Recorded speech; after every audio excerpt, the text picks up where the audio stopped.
Hold on 1 second, because you're kind of low on my end. Um, Give me 1 second. Let me switch up. Okay. Can you say something now? Yes. Can you hear me? Hold on, let me mute my other phone. Yes, you're way louder now. Okay, I'm gonna let you talk now.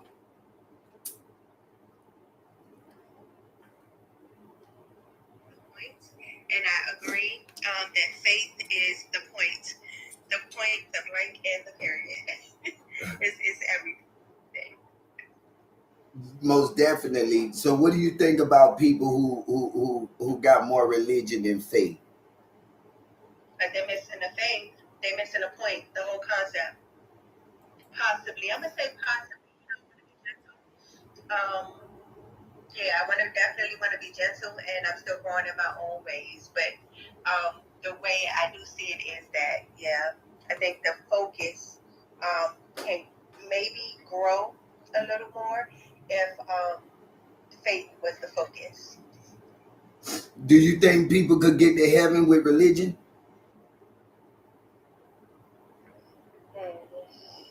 Well, I don't know. I think that's a little tricky because now we got to go into heaven. But religion. Let me pause on this. I'm sorry, I didn't hear that. I just want to meditate on that one just a little bit. But when you say that people get into heaven with religion, I said I think that can get a little tricky because then we got to kind of really break down what exactly is heaven in this context. You know what I mean? Because there's so many different systems and beliefs and thoughts of how people conceptualize these things. And so I think the first question would have to be, well, what exactly are we saying as heaven? And then we can say, is faith the way or religion? You know what I mean? Right. So when you say that, you referencing like the Muslims and things like that. Like, what is their heaven? Like, could they get in with their religion? Is that kind of where you going with that? Well, yeah. Could you say? I think could you ask if you get into heaven like with faith and religion? And so basically, what I've been learning, I just been reading and exploring like a lot of different things since I awakened to like more things, and so in doing that, I realized that many cultures and traditions, and they're all talking about a thing in their own words. So it kind of, you know what I'm trying to say? Say that one more time. I missed that last part. Yeah, I think so. What we call heaven, I think somebody may call it something different in another tradition, basically.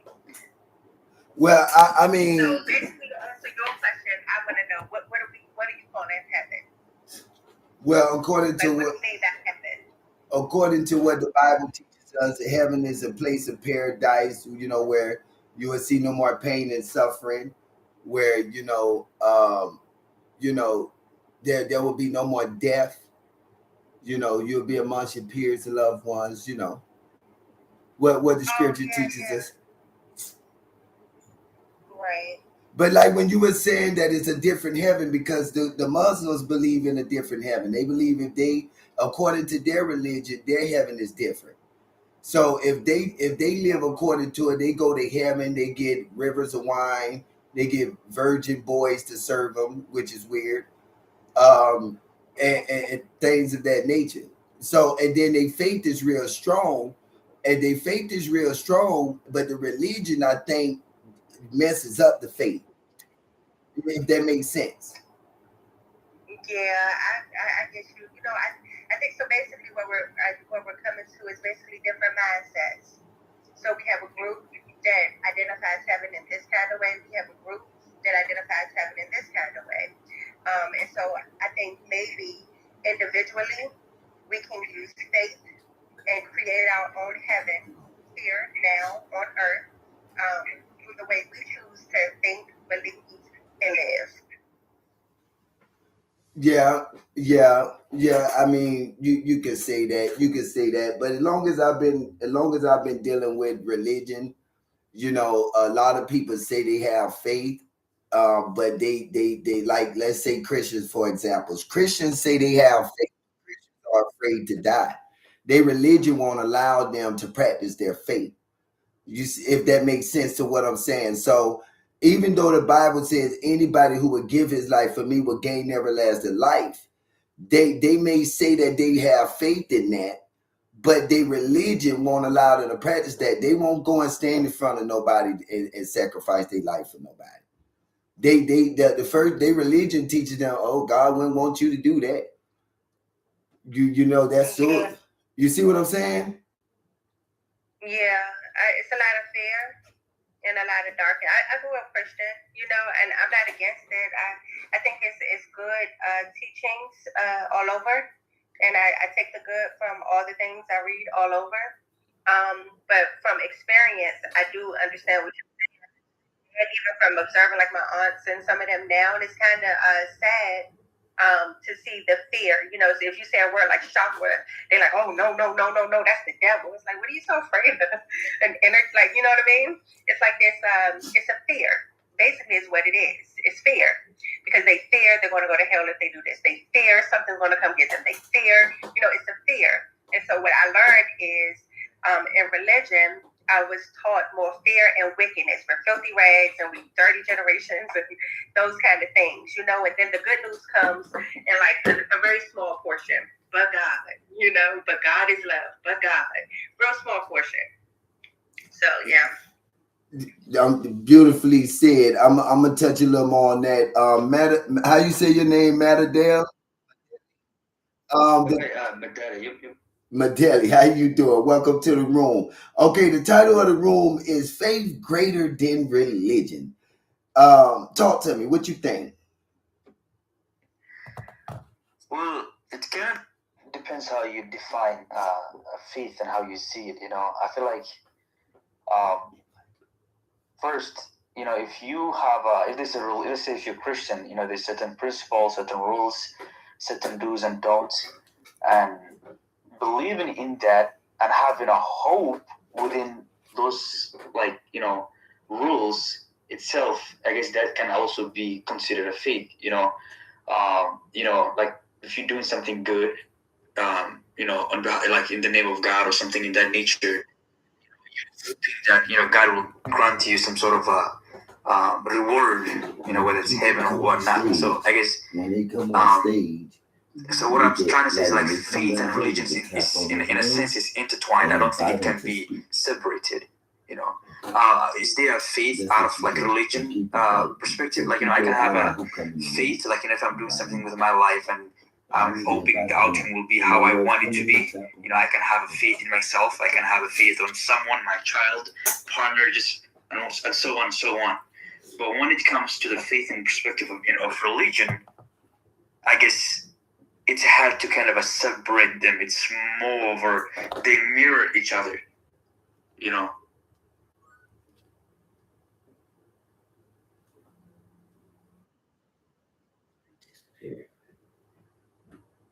What happened? I said something, I don't know. I ain't touching that. Somebody else came in and all of a sudden shot the button. It disappeared.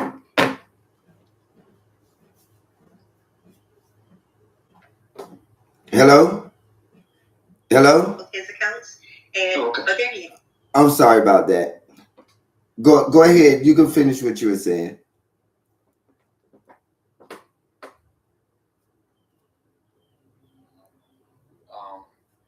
Within the umbrella of like religion, like they're intertwined. It's hard to separate them. It's kind of now that's Acts 1 and 8. Part of certain religion, you have faith in that God or those rules, and it's hard to separate. Hold them apart. That's what I was trying to say.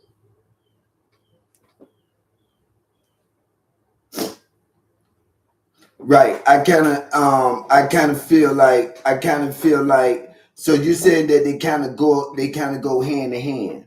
You saying that you can't have one without the other? Yeah, basically, I mean, I guess, like you have to define, like what faith is, and then you have to define what religion is, and then, as I was saying, like, there's a faith out of the religion, like having a faith on yourself is different than having a faith in God. And so in terms of religion, when you have faith, the belief itself. Well, yeah, you have faith and a belief in yourself. Let me mute my other phone. Yeah, I believe that you do have faith in yourself, but this is my thing. My thing is when religion come into it, that's what I think messes up the faith, because you start thinking more of a practice than more doing what you have to do. For an example, anytime I deal with folks and they dealing with how we deal with scriptures, when we dealing with the old covenant and the new covenant, religion brings in that difference. So we start going in and we start cutting stuff out according to whatever religion we're practicing, and we're not really dealing with the faith. We're, and a lot of times when we have conversations, we don't even have conversations to really learn. We have conversations to kind of, support our religion, and we live according to that. I don't know if it quite they kind of go hand in hand though. But you kind of describing the script as a different entity than the religion. I mean, those scripts are the same as the religion. It's not like when you see when the religion comes, the whole thing, the whole package is the religion. And there's so many different faith and different beliefs and different religion and different gods, and Buddhists have different god, or actually they actually have so many different gods. The God of heaven, the God of hell, the God of this and the God of that. With Christianity, they have only one God, and then so there's no one big umbrella, one religion, and it's not just you just. I guess, are you trying to say like? Okay, can you describe what you're trying to like? What is faith like in your perspective, and when it comes to religion? What do you see faith as? Well, I believe that faith is something that you is die hard, right? So if you have faith in something, you live it to the fullest. You practice it. You keep it. You don't change it. You don't try to make it fit your narrative. You take it and you believe in it cold-heartedly. So when I look around and I see what religion does, they don't actually believe in the actual facts. They believe in what suits the narrative. We see it in Christianity. We see it in the Muslim faith, where things is going in twists, and we see Jesus dealing with this when he's dealing with the Pharisees and Sadducees, when he say, "Do what they do." I mean, listen to what they say, but don't practice what they do, because they had religious practices that didn't go along with the text, and it didn't match up with the proper faith that you were supposed to have. If that makes sense to you. Yeah, but then the thing is, faith is a different than a religion, though. Faith is faith, and the belief itself is something totally different than the religion. You can believe in something, you can have a faith in yourself, and it comes from within us, right? But the religion is like is like a basically a claim, like God is like some, I don't know how, but like some prophets like have spiritual power that they talk to God, and then they wrote down scripture. Hey, this is what God said, and this is what He wants us to do, and this is what's good, and this is what's not good. So it's your choice. Well, for a lot of people, it's not of their choice. They were raised into it. So you are what your parents are. So you either believe it when you say, you know what, I don't really think this is right. I don't think this is something that I can take it as a fact. So it's not. It's just two different things. Faith alone, cannot give you a religion. You have to be part of certain religion first, and then have the faith in whatever the scripture is saying. You can you can be Muslim and have a faith in your religion, in your God, in the Quran. You can be Christian and have a faith on on Jesus, right? Right. But if the religion is taken out of the picture, right? There was no religion in this world whatsoever. Will faith still be there? We will still use the word faith, and we will still have a faith on ourselves, our goals, our families. So it's just two separate entities. They are not the same. But when you use faith in terms of religion, it cannot be separated. They are the same, basically. Okay. Clapton, you had your hand up. You want to add something to the conversation? Yeah, what's going on, Rome? How y'all doing, Pete? How you doing? For me, the way I would, thank you. The way I would kind of differentiate faith versus religion, in my view, and I'll just say my view. This is not speaking for everybody, but faith is internal. Religion is external. So my faith, I can have faith without religion. There's a lot of people who have faith, right? So for instance, I believe in Jesus Christ as my Messiah, but that's what my faith tells me, because that's what I feel in my bones when I read Scripture. But my religion tells me that there's that God is triune. When I read Scripture, I don't get that same thing. So my faith is telling me there's a conflict with my faith in that religion. For myself. So my faith, I'm always going to lean on my faith, because that's what I trust. That's my internal voice talking to me, or my internal connection to God.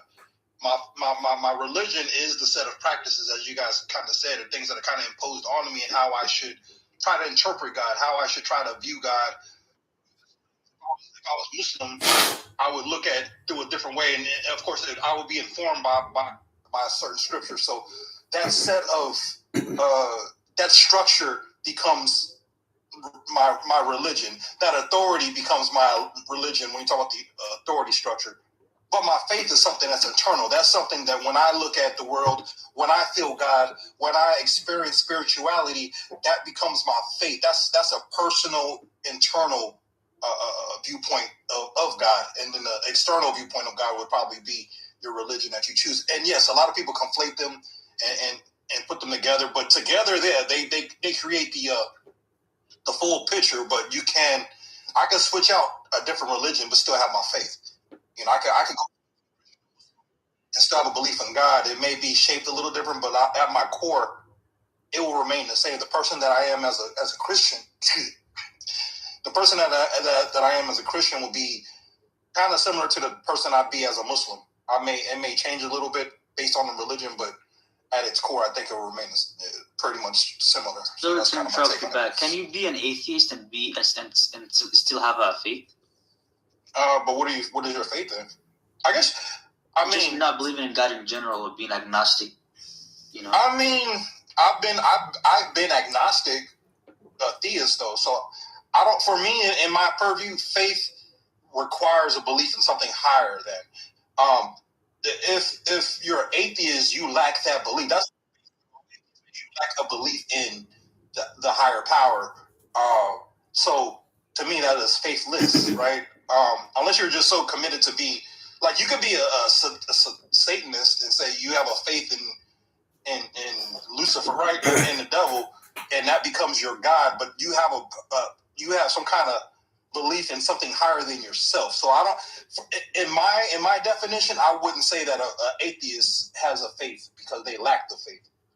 But then wouldn't that be called like spiritual faith, rather than using the word faith as a whole for just it relates to, God, or in connection to religion alone? I can be a faithful person as an atheist. I can be, I can have a faith on something, in terms of the real world. So wouldn't that be categorized?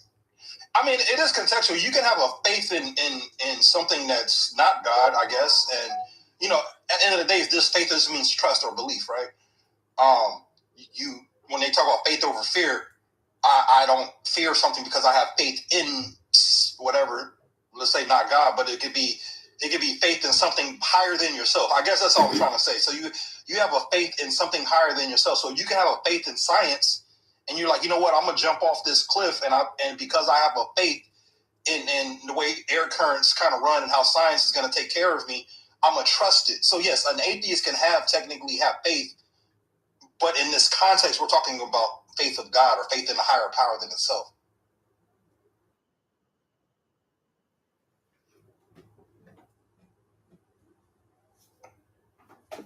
So my question. Hold on, I'm sorry. Can you hear me? That's really good. You know, you guys are making me really just think about faith. Now, when you ask the atheist question, you're making me think about faith simply as belief. And then I ask myself, so what do we believe? And then that's kind of where I guess all the minds divide. And then when it comes to religion, I notice like we have all these names for God, right? And all the names are good, basically, right? Because that's what we are calling God, something that is so mighty and so good. And so I guess if there was a coming together, then it would be good. And then maybe the divide could be somebody who's maybe taking on a different mindset. And welcome, Jackie. Oh, thank you for having me. Would you like to say something to the title? Do you think that, do you believe faith is greater than religion? Yeah, that's an interesting question. I would say, well, okay, first off, I do have faith, right? But it's not in religion. I don't subscribe to religion. And for me, I do kind of lean on that agnostic theist fence. So I've been doing a lot of shadow work, right? Questioning a lot of the things that I've been, things that I've inherited, right? Over my lifetime, beliefs that I've held, right? But never questioned, right? Until like later in my life, until I got much older, right? Things like that. And I'm just starting to see, like, in every religion, there are things that are contradicting. And so those were things that I just started to question. And I think it really took for me to be like very, very honest with those things, right? Some of those beliefs that I was holding on to, because things are inherited based on what's passed down to us. A lot of us have been indoctrinated. We've been kind of programmed, right?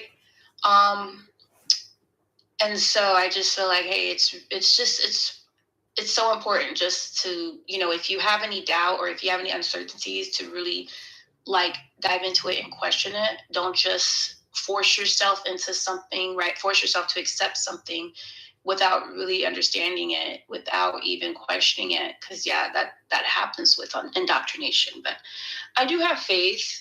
Generally, I do believe there is something beyond this realm. There is like a higher power, right? And I just maybe can't prove it, and I'm not sure what that nature is exactly, but I do believe there is something out there, right? I don't know, and I'm not saying I need God to come down like in a person, or God. I don't even think God could do that. Like if we wanted that, right? I'm just saying I don't have certainty and I can't prove it, but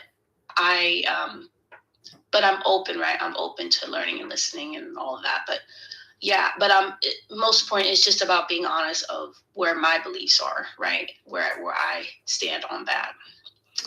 And you said something. You said that there's a lot of contradictions in religion, and I'm pretty sure that's probably why you separate yourself. And which I think a lot of people should do. In fact, I should have put a poll up when I put this title up. So what is some of the contradictions that kind of got you out of religion? Because I'm guessing you would say faith is greater than religion. So, but what are some of these contradictions?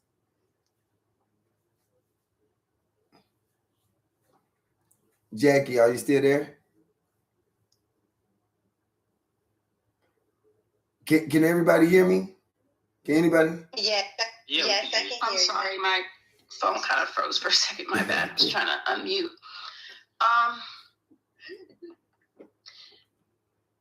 I would say just things that I've seen, right? For example, and I'm not here to attack any religion or anything like that, but I will say just me personally, like when I Feel grew up, free. like I grew up with Islam, right? That was what I grew up right with, and so I was taught in Islam that we have 5 pillars in Islam. We're supposed to believe in one God, right? No problem with that. We're supposed to pray. No problem with that. Fast, give charity, do those things, right? That didn't seem like it was a problem on the surface, but then later on, I started seeing just the behaviors, right?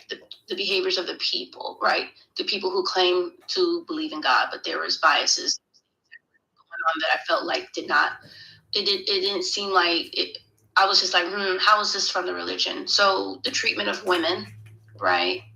How women were being treated, things that were said about people who maybe had, say, a weaker faith, right? And they're holding on and they're trying to do their best, right? They're giving they're putting their best foot forward and they're trying their best, right, to strive and do better, but they're still being criticized or they're looked down upon because of that. I was seeing a lot of stuff like that, right? Whether it was the mistreatment of women or it was people who maybe had a different understanding or a different interpretation of things in the religion, right? Because there's a lot of that exists within Islam. You have many different branches of Islam.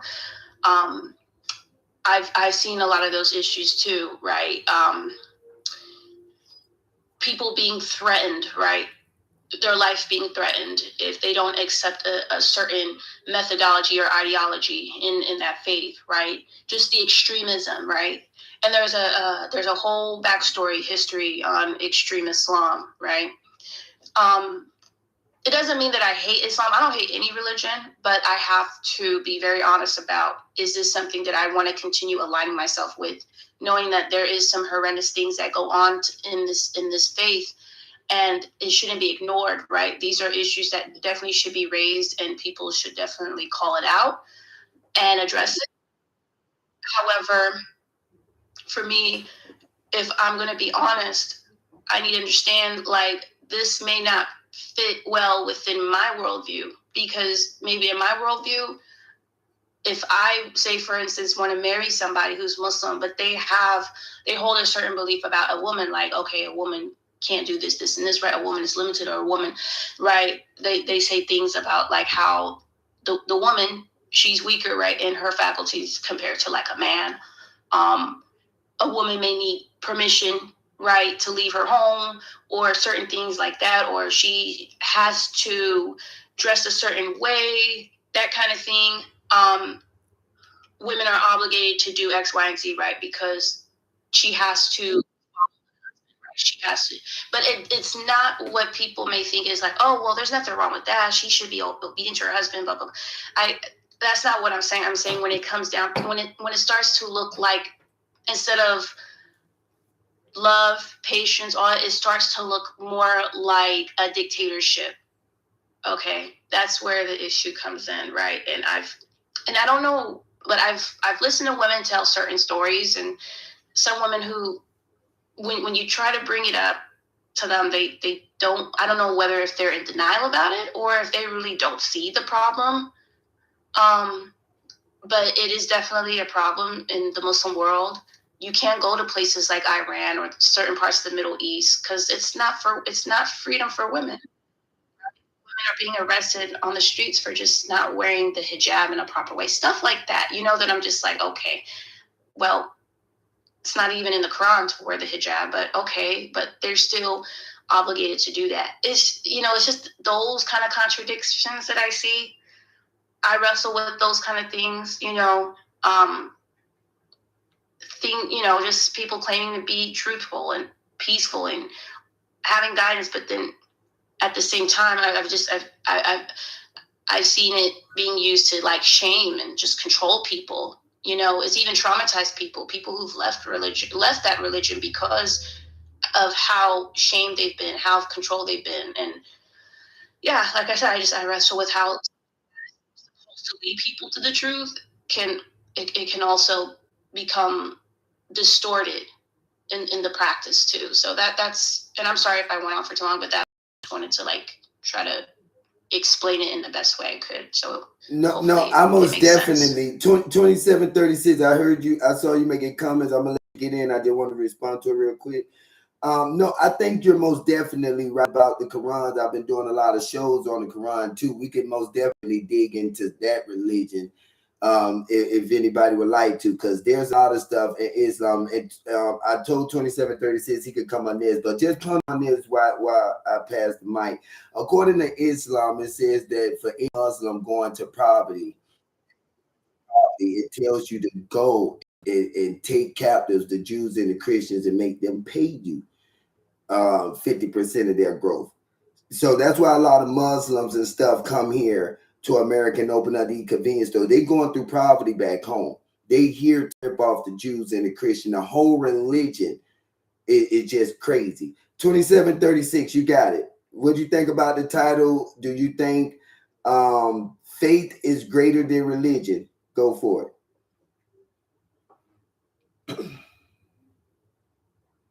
2736. Okay. Anybody else wanted to make a comment? What the sister said? I would like to, please. Go ahead. Jackie, I just wanted to say to you that I'm so proud of you. I'm so happy for you for choosing to step away from the people and the ideas that are just less than love. And may God send you the community that's truly love to help nurture you and to guide you and to be with you during your journey. And may your journey continue to go well. Beautiful. Clapton. Okay, go ahead, Jackie. You can respond to that.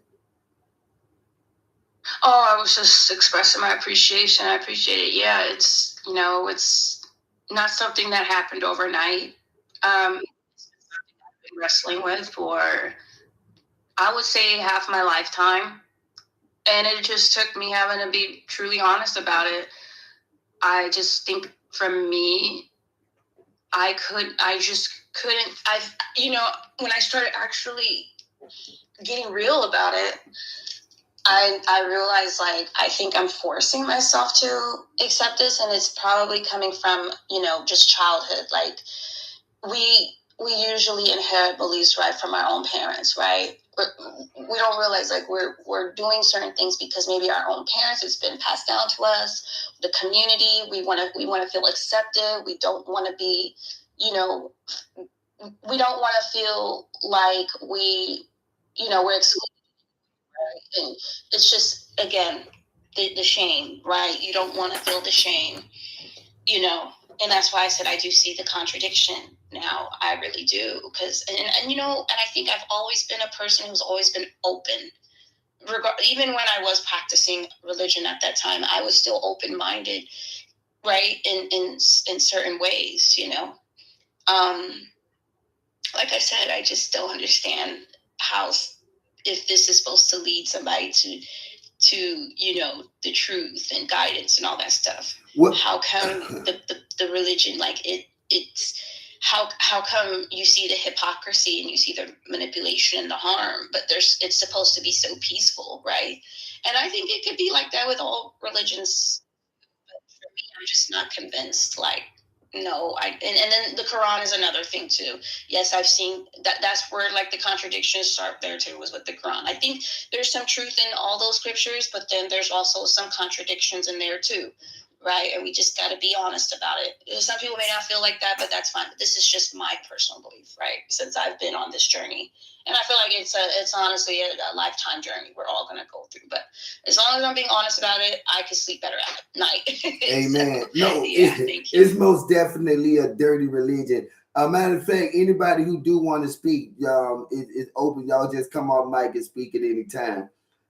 There's no queue here. So, but what I was saying was, yeah, it's most definitely a dirty religion. I mean, any religion that says that everybody goes to hell, and then once you get to hell, then all of a sudden you go past some kind of judgment, and then those that are righteous or live right comes out of hell, according to the Quran. According to the Quran, you can't be no more than a slave or a servant. So the Quran teaches you're not nothing from the get-go. Islamo Pro, welcome to the room. Come on up. So the Quran teaches you straight off the bat that you're nothing but a slave and a servant, and you're bound for hell. Even the prophet Muhammad, mother's in hell right now. He couldn't even save her, even though he went to Allah. And as what kind of prophet can't save his? Here come the Messiah's mother is blessed.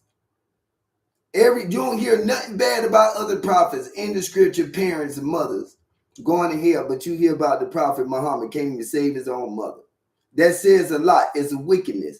Islamo Pro, welcome to the stage. The title of the room is, do you think faith is greater than religion?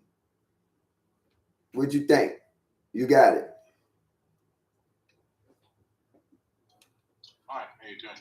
Hey, how you doing? How you doing? Welcome. Good, thanks. So faith is in the heart, and that counts a lot, for a lot. Religion is what you practice, your way of life. Faith is in the heart. That's important. And with faith, you got to do good stuff.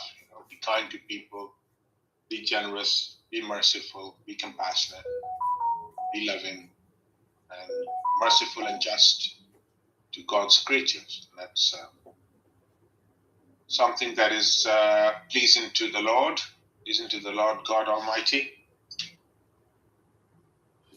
But let's say this. What the sister was just saying. What if you got a religion like Islam, where your faith determines the destruction of other people?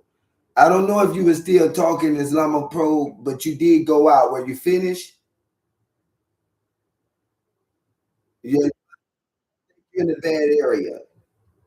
No, I stopped talking. Oh, okay. But yeah, but like when you practice in a religion that teaches you such things that you can find in the Torah and in the Hadiths, that teaches you to go and take advantage of Jews and Christians and take them into slavery, bound them, and it teaches you to beat your women, like the sister was saying, why she had to come out of that religion. When you have a religion and the faith that if you have a faith that practices this sort of religion, I mean, how does that work according to you? How do you make that make sense? So the Quran teaches justice to other people. It's only if they have waged an aggressive war against you that you are allowed to defend yourself and not befriend them because they are aggressors.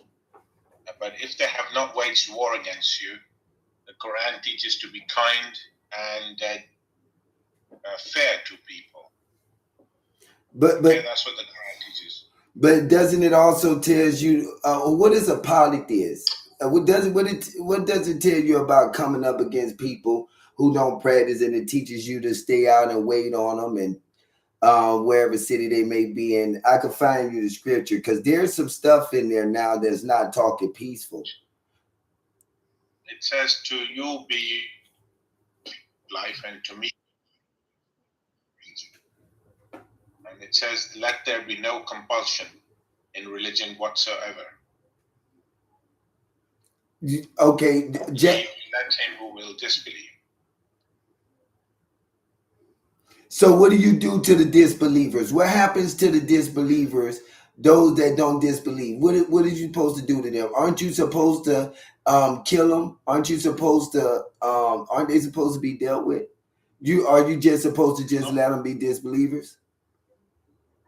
Not if they are peaceful. If they are peaceful, then you behave gently with them, kindly and affectionately, compassion, and so on and so forth. But if they are aggressors, they wage war against innocent civilians, then you have the justification to protect innocent life from aggressors. Do you think that's wrong, to protect innocent life from wicked people, tyrants, oppressors, or aggressors?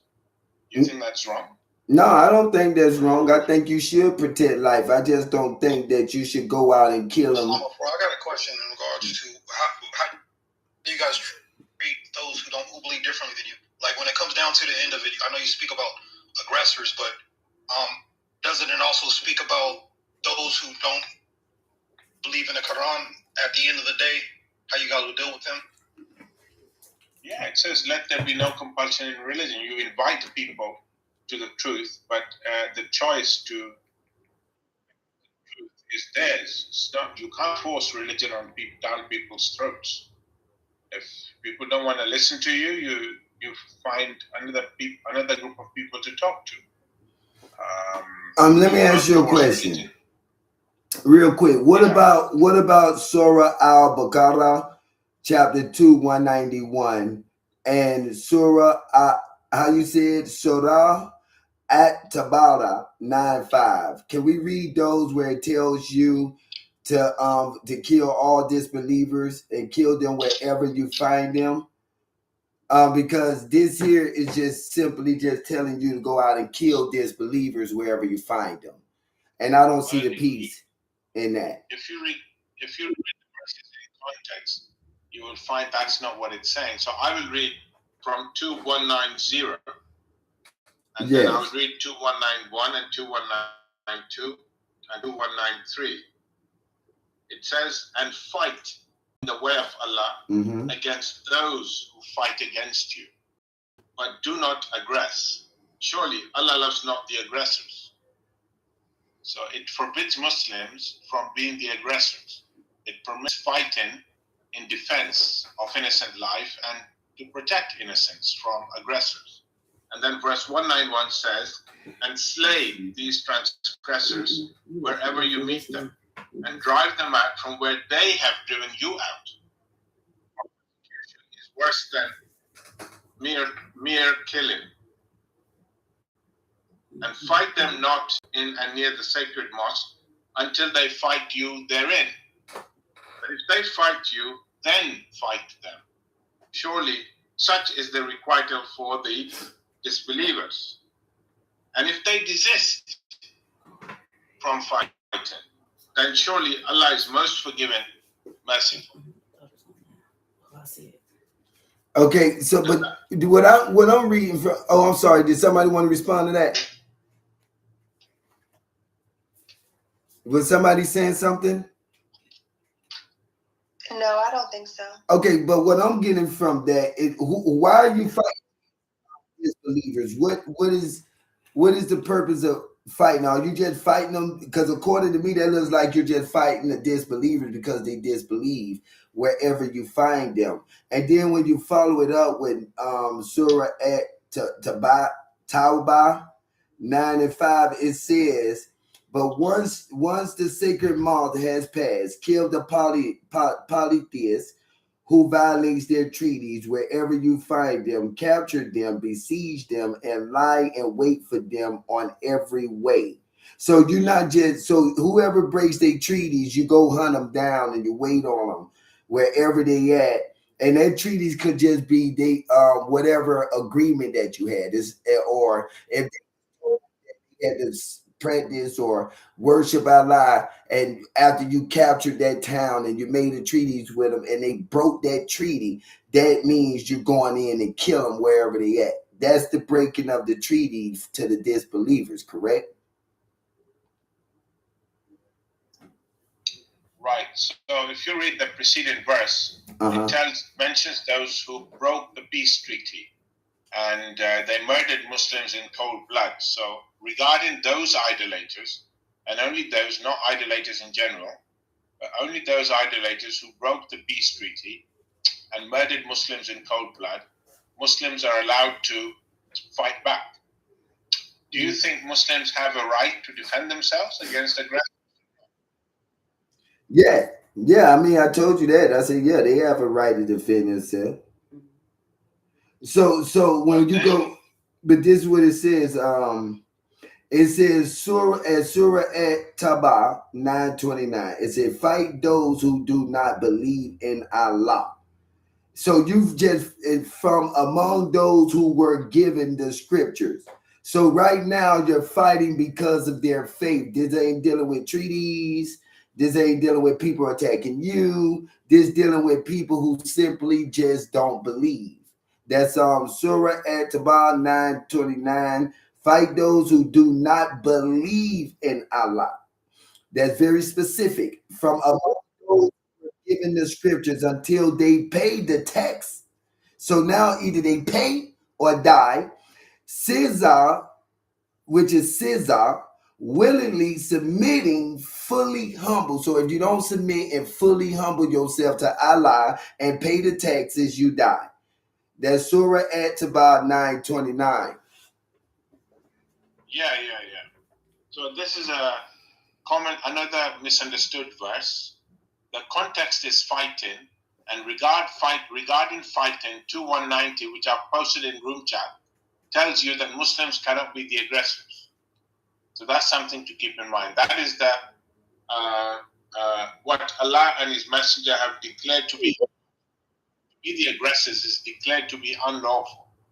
So 929, it says, fight those among the people of the book who do not truly believe in Allah, nor in the last day, nor hold as unlawful what Allah and His Messenger have declared unlawful, that is aggression, nor follow the way of justice, until they pay the tax, considering it a favor, and acknowledge their subjection. So in this verse, the verb to fight means there are two groups of people fighting. You don't fight. If I say I'm fighting somebody, or I'm fighting, you cannot be shadow boxing, right? You're fighting against another or another group. So when Muslims are told to fight, it doesn't say kill the people of the book. It says fight them. In other words, the people of the book are fighting against Muslims. And Muslims are told not to be the aggressors. So 929 is only about if people of the book are aggressors and they violate the commandment not to be the aggressors and do not follow the way of justice. Then they're supposed to pay a tax and they're not forced to become Muslims. They pay the tax and they go their way free. You know, they can practice their religion, but so long as they do not violate the terms of peace. And Jefferson, I'll respond to you in 1 minute. We had somebody new come on stage. Jefferson, would you like to respond to what the brother just said, or to the topic of the room? It's funny that he said that about, yeah, you can do what you want as long as you pay us money. That's stupid.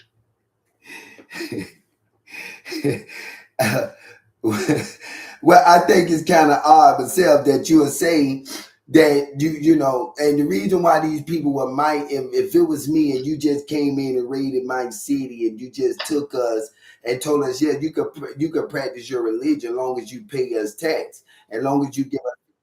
Because I'm pretty sure the brother could bring forth the part of the scripture where it tells them if they in poverty and they're going through something to go and get it from the Jews. The prophet told them to go and take it from the Jews and the Christians through taxes after they take the city. And if I have to pull that verse up, maybe he'll just be honest about it and don't make me have to go and pull that up. But that is something else. Can you explain that verse? Can we read that and bring that up? Yeah, 929, as I explained, that Muslims are fighting against the other people, but Muslims are not the aggressors because aggression is prohibited in Islam. If Muslims are the aggressors, they're violating the teaching. If they initiate fighting, and then Muslims say, okay, you can either fight us or you pay the tax, the jizya tax, and then, you know, there's no fighting. You just accept the tax. So it's only Jefferson. It's only if the people of the book or others have initiated fighting that they're subjected to the tax according to the Quran. If they do not initiate the fighting, there's no tax to be incurred. Well, we're good. I ain't paying no tax. Fight me. I mean, there's no way for you to enforce it if you're not going to fight it, right?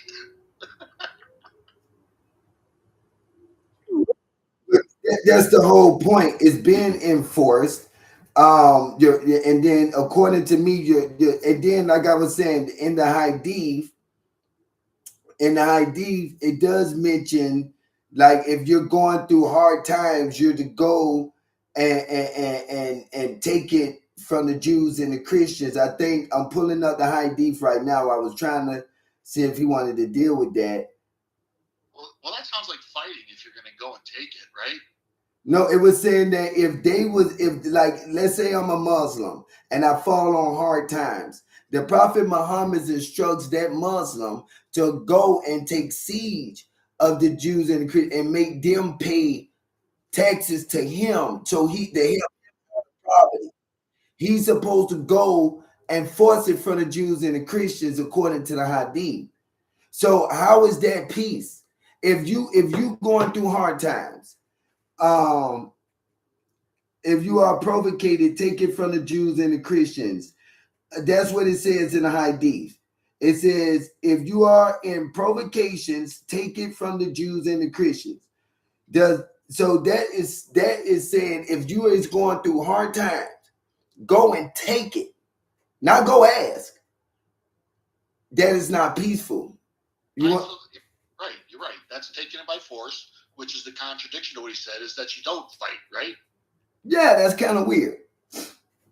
I agree, 100%. Yeah, that's most definitely weird. I mean, can we explain that in the Hadith? While the Prophet Muhammad, did this Prophet Muhammad who taught all peace and love, why would he instruct them to go? Because they're going through poverty and hard times and they're falling on hard times. Why do he instruct them to go and take it from the Jews and the Christians? This is go ahead. Good luck. Say it again. That's weird. That's come and get it. I'll let the brother respond. Islamophobe Probe, would you like to help me to understand what that hadith is dealing with? Could you share the hadith, the link to it, so I can look at it myself? So just give me a second. Anybody else want to pick up on the conversation while I find this hadith? Feel free. Let me get him this info.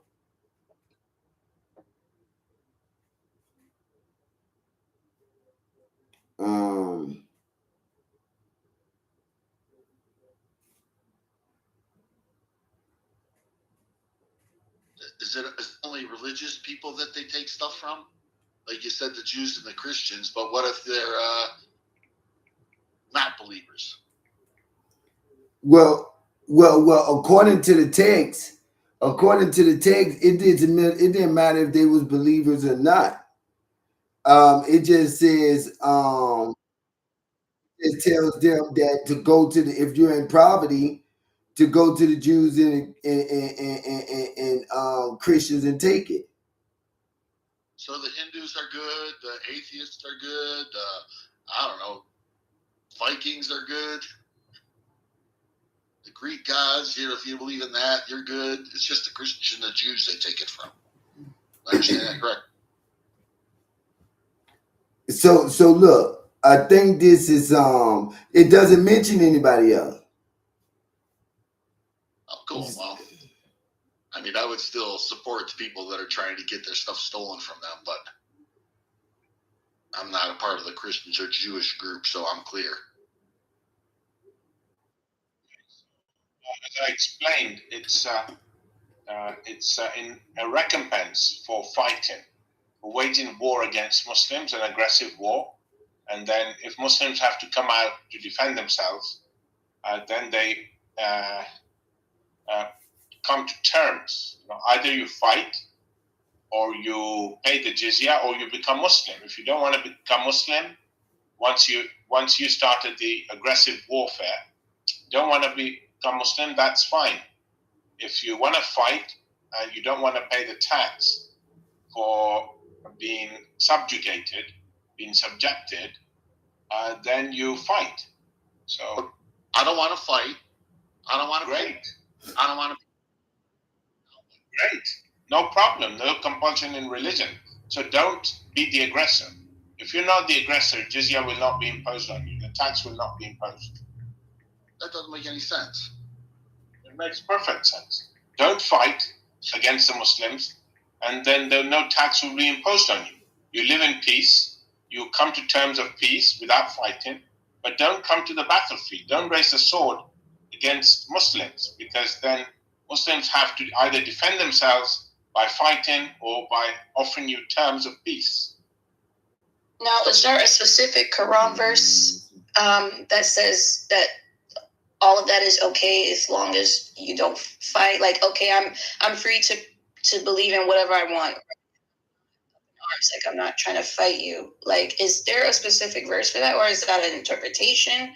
Because I was always like, I was of the belief at one point, like, okay, you could practice whatever you believe in, but you still got to pay the jizya, right? Unless you become Muslim, right? So, like, that's the understanding I always heard of. But is there a specific Quran verse for what you just described, Islamoprobe? Yeah, sure. I put it in the room chat. Fight in the cause of Allah against those who fight against you, but do not be the aggressors. Surely Allah loves not the aggressors. So Muslims are told never to be the aggressors in fighting. If other people want to fight, they wage war against Muslims.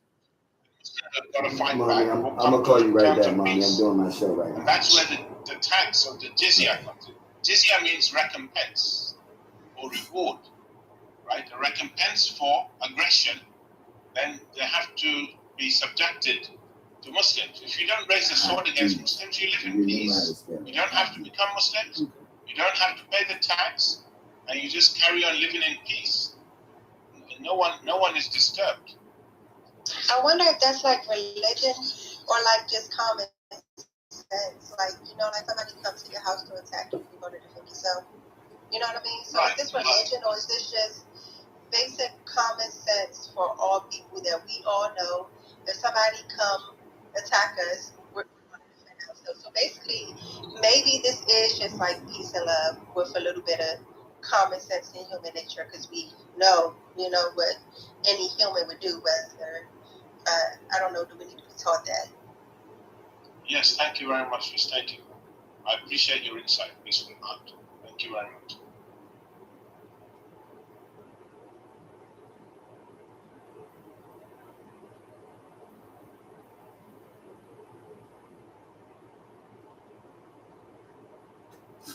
Okay, so it's giving me a couple. Can you hear me? Yes. Yeah, so it's giving me a couple of hot deets here, and I'm trying to see which one that I'm looking for, where it tells you where the Prophet Muhammad. What y'all said it was zakat? What is zakat? Jackie, can you say that word first again? Zakat or jizya? ZAKAT. Z-A-K-A-T, zakat. What is that? Zakat is, well, it's giving to charity, right? Well, zakat, that's actually one of the 5 pillars where you have to pay a percentage, right? Some say, I think 2.5, I don't know. But it's a percentage of your wealth that you will give in charity. And maybe Islamic Pro, if he wants to expound on that, because maybe he knows more than I would. But I know that is one of the 5 pillars. And you only do it if it's within your means. But if you're poor or destitute, whatever, you're not required to pay it. That's the exception, right? That's correct. But poor. I'm sorry? What's the measure of poor? Like, there's people that have tons of money think they're poor. I know. I mean, but literally, like, if you only have enough to pay, well, I'll just say, basically, if you only have enough to pay your rent, your car note, and you're not really left with much except maybe enough to feed your family, right? But you know that taking that last little bit that you could use to feed your family, if you take the last little bit to give, that might mean that you're poor because you don't have enough to not just feed you only have enough to feed your family, right? But you may not have enough to give that away to charity. So, but if you don't have enough to do that, then you would be considered exempt from, at least from what I understand. When what they explain, like you're not required to do that if you're poor, destitute.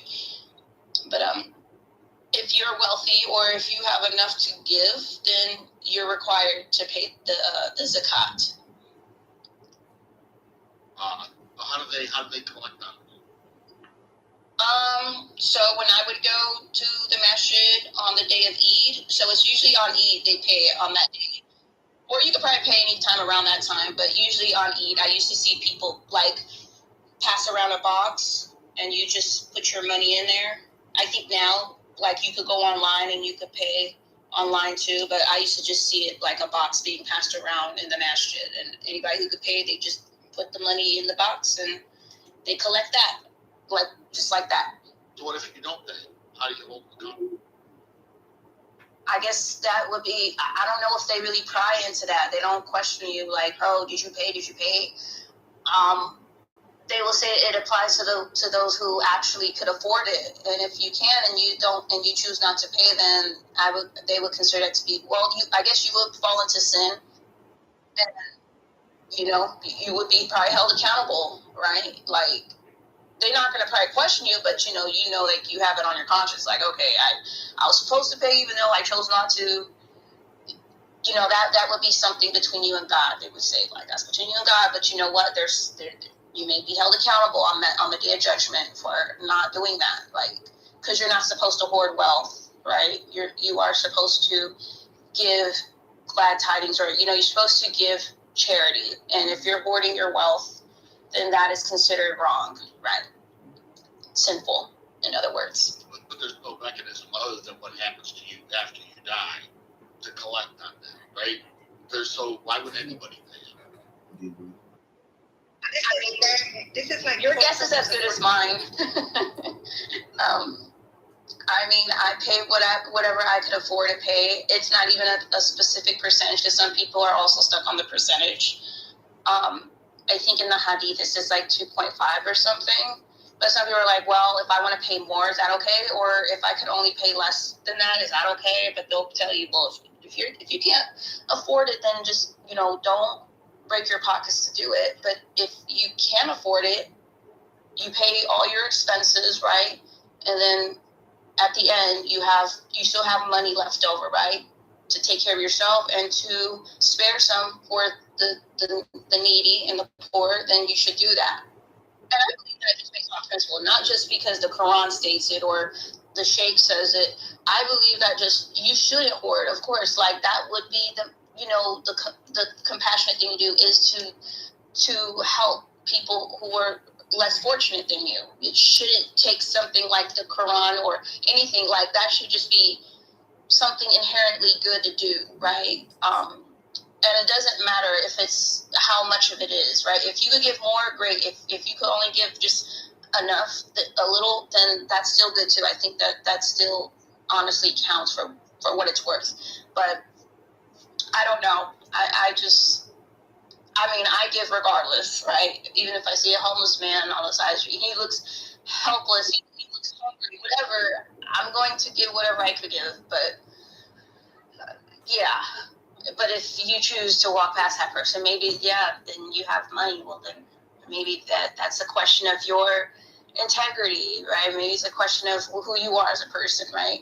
Somebody who's probably, they consider people like that greedy, people who don't want to give back. And, you're not, the Quran does say not to hoard wealth, which I believe that, but not, again, it's not because Quran says it. That's just common sense. Why would you do that if you have the ability to give back, right? I'm just speaking from a common sense point of view. As an older person, like, I have massive future expenses. So if I have a bunch of money that I'm holding on to, am I hoarding it because I'm saving it for the time in my life when I'll need it? I wouldn't say necessarily you are being like you're hoarding. No, I mean, because if you have a savings account for something specific, right? Like, okay, this is, or a trust fund for your children or something, right? And you don't want to touch that, right? You made a commitment like this here is for something specific. It's for the future, right? And I only intend to use it for this purpose, right? I think that's fine, right? But if you have something, at least something, give whatever you can give, right? I think it comes down to your intentions. Like you're not intentionally hoarding. You're not intentionally being greedy and saying, I don't want to help. I don't want to give back, right? That's not your intentions. Your intentions is, okay, I'm setting this aside for the future, right, of my family, my children.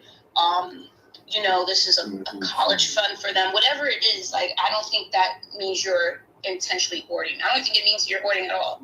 That's something specific. Like you have like a goal in mind for your family, right? And I think your family honestly comes first. So, Gods, welcome to the room. Sorry, real quick. And you guys could respond. I would like to give him a chance to speak to the title. Or if you would like to make a comment on what he heard so far. I think neither are great. Like you can justify anything based on faith, right? And religion, I don't see how that's great at all.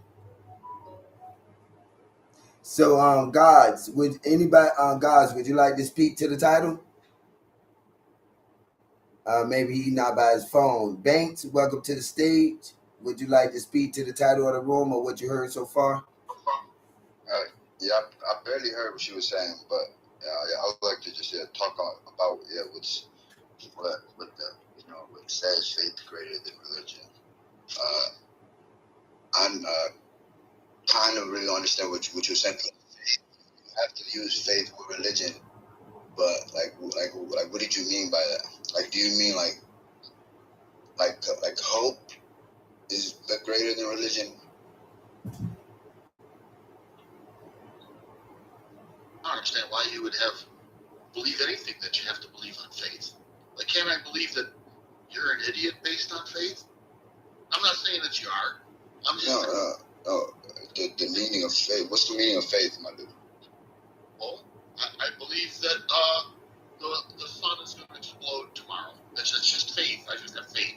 I'm going to give away all my stuff because this earth is going to die. No, it's something that you have full confidence, something that you believe, it's profound to you, that it's beyond belief, beyond that you can believe something, you can see something, believe it. But faith is that faith wouldn't mean that. Do you think that all the people that gave their stuff away because they thought the rapture was coming a couple of months ago, do you think that was that's not what you're saying. That's not what I'm arguing. I'm saying faith is just that. I'm not talking about the faith that you're talking about. I'm just saying, general speaking, faith. Faith means you believe something you're confident in it, and it's beyond something. It has to be beyond something. It's not like how you was trying to explain it. Just, I believe you're dumb, or just the way you described it. So faith would be you trusting in something, even without the full sight, right? Like, I have faith in God, right? But I've never seen God before. God has never spoke to me face to face, but I have faith in Him, right? I think that's what it would mean, if that makes sense. 100%. I agree with 200%. But then sometimes, though, you gotta understand. Sometimes people, they say they just do that because of like just copying what somebody else did. Their family members did that. They'll just pray, or they wouldn't do that. Sometimes faith is deeper than that. Sometimes that's why it's hard really for somebody to find, to know if this is really faith, or if this is something that is just you're just deeply hoping for something. Yeah, hope would be like that desire or that expectation. Like, I hope God is real. I'm not sure, but I hope. it's not like 100%, but it's more like this expectation you're hoping that he is. And yeah, but I think those things, faith and hope, I think those are two different things. And maybe if somebody else wants to expound on it, go ahead, because I think Jefferson was trying to, I think he was trying to speak. So No, I'm just saying that I could have faith that Thor creates lightning, right? I mean, you can use faith in anything, and there's nothing you can say about it. Yeah, but for you to have faith in that, right? That means you have to. If somebody really in that time where, let's say, the centuries before, there were people that were like wasn't smart. Knowledge wasn't mass out. Like knowledge wasn't easy, and people were ignorant.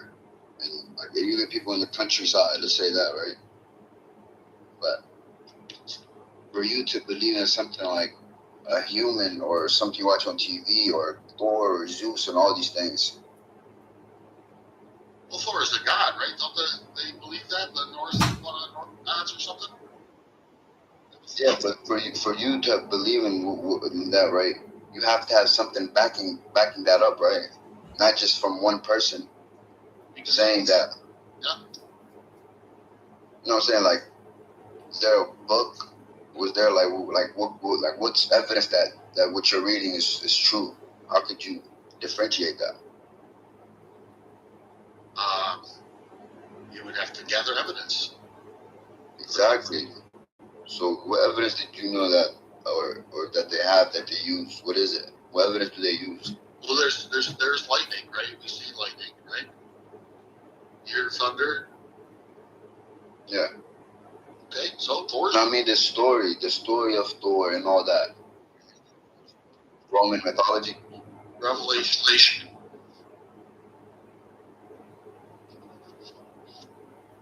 Revelation from who? Thor. Okay, where is that book that was revealed from? Not a book. What is it? It's eternal. But is it a religion? Is it a religion that people is practicing? What does the religion teach? What is the? I don't know. I'm not a Thor follower. Just say I can say any of these things and say I just have faith, and there's nothing that you can say about it. Well, yeah, but don't the faith? That's what I'm saying. When you got faith, you got to have faith in something. You can throw the word around, but you got faith. Don't faith in what? Well, I guess exactly. I don't understand how faith in what you believe in. It's you trusting in something, right? You having the conviction, right? Even when you don't, you know what I mean? You don't have the full outcome like in front of you. Where do you get that conviction from? That Thor is God or all these things? He's just using he's not being serious right now. I'm totally being serious. I know. Okay, so what you saying you did? But you just lied. You said that Thor. They have a book that came from Thor. They don't have nothing like that. You just made that up. A book? Yeah. You said that Thor. They believe that Thor, their God, or whatever, brought that book, right? No, I said it's just revelation. It's eternal. Okay, so look, I wanted to. Is valid. Yeah, I think that's just mystical stuff that that people came up with a little bit more. Islamophobe, he left. Oh man, he's gone. Because we was dealing with. What I'm trying to see is, even if you saying what you're saying right now, Jefferson, I never even heard nothing like that. But what is the outcome of believing in Thor? I don't even understand where the conversation is going right now. Because I don't know what this whole Thor stuff is about. Well, I was just saying that anything can be, according to you, that everything can be used, faith can be used to confirm anything. And the case is that if you're asking for more than just my saying that I have faith in it, now you're looking for evidence. And if you have evidence, you don't need faith. But okay, so it's just a conversation right now. That's what I'm saying. So we're not trying to prove the impossible, because we don't know what's really in our and what you believe. But we're being serious. Like I feel like this is serious, conversation where we're asking that, where the faith that he's saying is basically this is the faith that we believe this way. We have evidence to it within. Well, the evidence would be the evidence is what was right. So evidence that could contribute to why maybe someone has faith, but I wouldn't say like the faith itself.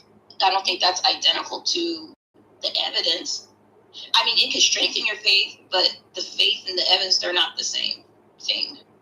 Well, then let me ask you this. Let me ask you a question. If like you read the Bible or something or anything like that, the Quran, whatever, and it coincides with what happened in history and all those things, would you not feel more faith in this subject or in this thing? I mean, so somebody for him, like the way he was trying to explain it, somebody for you just to say, oh, it's either Thor or whatever, a Christian dude wrote that book and he was just writing poetry or mythology, and people start taking it serious. That's what I'm trying to explain. Like, how would you take something that was the person that written it wasn't, he didn't write it to be as a religion or anything like that. It was just something mythology, history. It was just yeah, because evidence would be like based on reasons, signs, like support, right? But if the author is telling you that's not the case, but you want to take it however you want, then that means you're not using reason. You're not using the reason that God gave you. I do believe we have reason, right? We should use our reasoning, our critical thinking. Yes. I don't know, because sometimes people, when you guys read the scriptures, like a person may extract something from one person may extract something, right, when they read it. You guys could be reading the same Bible verse, same Quran verse, whatever, and you guys may extract two different interpretations or meanings of that, right? And that would just probably be, I mean, yes, you should still use your reasoning, but you could still come to different conclusions on something. You could have a different understanding of something, right? Yeah, but that's that why. happens That's too. why. That's why.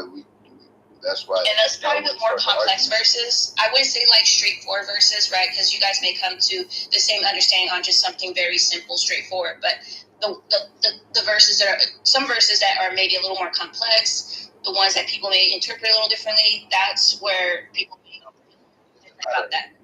What really matters is what type of religion based is it a monotheistic religion?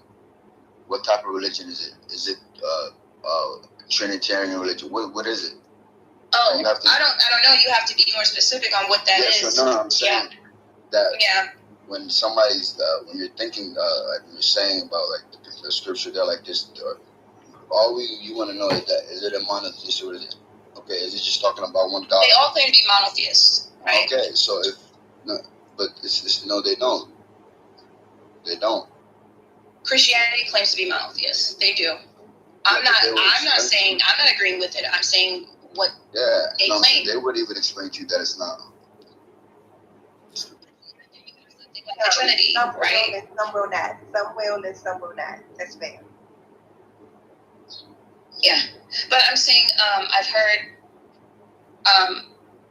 Trinitarians, right, say that they are still monotheistic, right? But in my opinion, that isn't, to me, no, because monotheist would mean to only worship one creator. You can't associate partners with that creator. That would no longer be monotheist, right? Just based on the definition itself. Yeah, and I don't subscribe to a religion, so I'm looking from the outside in. That's how I would view the definition. Right. It would be like a contradiction, as if you're supposed to be monotheist. You would not put anything. Yeah. Hey, so mention one supreme being. Right? Real quick. Start from one thing. So for then you say Trinity, and can you hear me? Yeah. Okay, real quick. I was just talking to some Muslims about this the other day, because Muslims say that they only believe in one God. So when I read, I think it's 4:174, where it says where Yahweh is praying to Yahweh. How does that work? How do you who is say that? Huh? You said 4:174. If I'm not mistaken, let me try to pull it up. I still got a Quran, so I let me see. Says that. Yes. It say it again. I couldn't hear you. So I think it's 474, 4174. I'm thinking, or is it one? Let me see. Says Surah 4174. Let me make sure that's the right verse. Hold on. Let me see here. You're saying Surah 474. Let me make sure I got you the right verse. 4174, where it just says that humanity emphasized that the clarity of the divine origin of the message of the prophet, basically. Hold on, let me make sure that I gave you the right one. I was just on it last night. I think it's 4171. Different verse.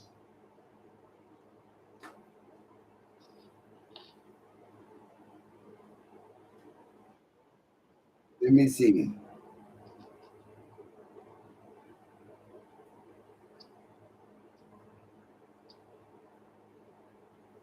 Let me see. And other prophets and asked the angels to do so. Where is it? Check 4171. 4171. Let me see. It's a lot. Hold up. Sister for a lot.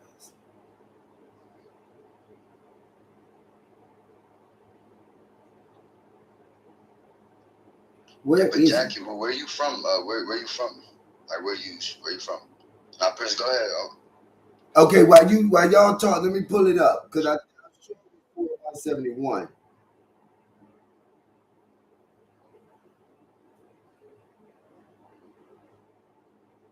Hey, Jackie.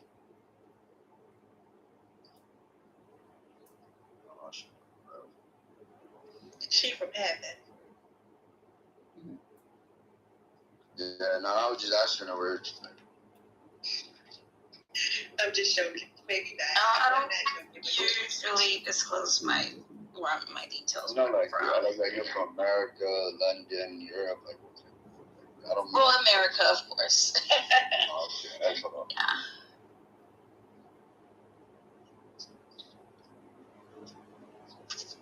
Where, man?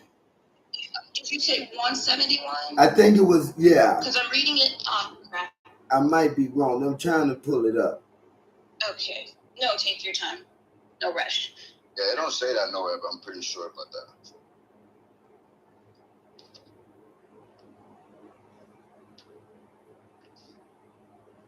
Let me see.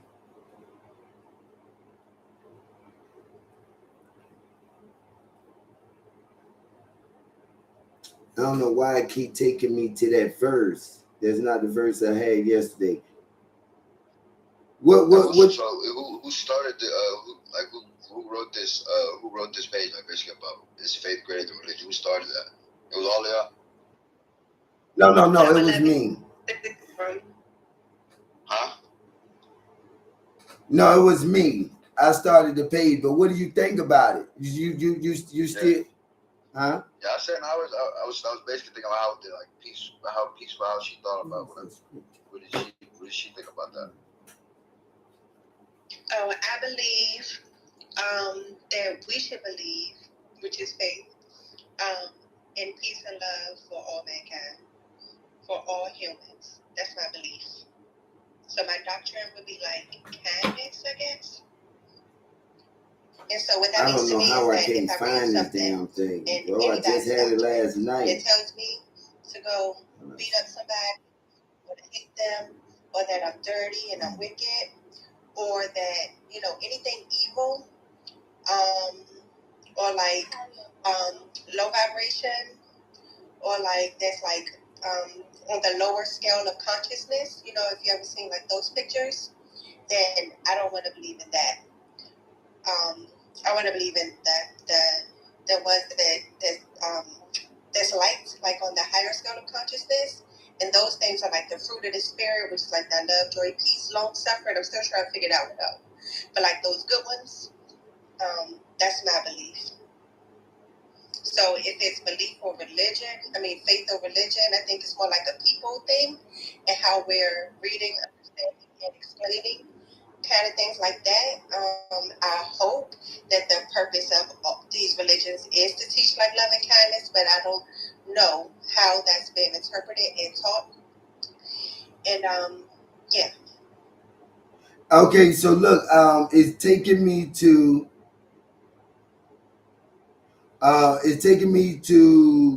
chapter 33. Oh damn.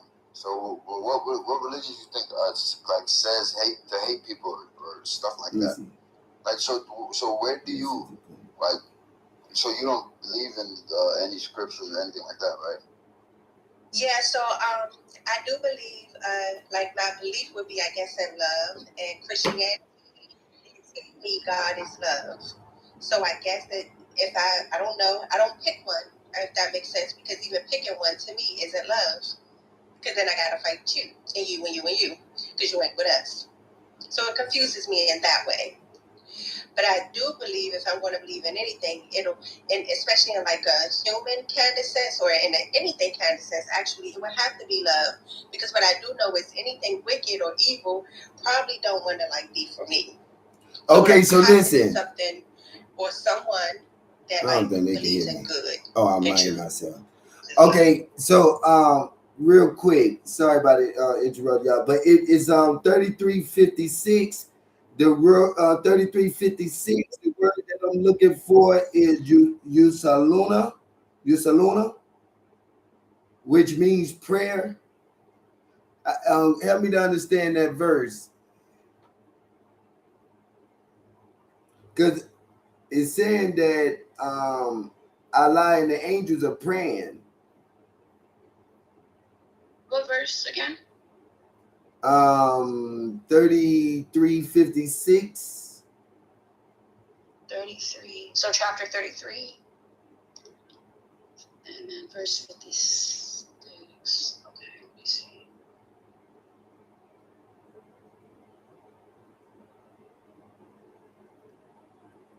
Okay.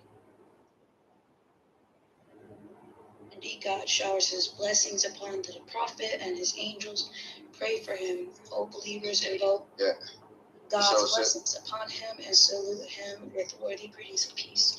So, okay, I'm actually familiar with this verse. So, what that verse means, if you ask a Muslim what that means, right, they're going to tell you that we give salawat or blessings on the prophet. So anytime you hear Muslims, when they're mentioning the prophet's name, that you will usually hear them say the prophet, sallallahu alaihi wasallam, or the prophet, may peace and blessings be upon him. Yeah, and so that's what their interpretation of what that verse is, that God and the angels are also giving him the same salawat.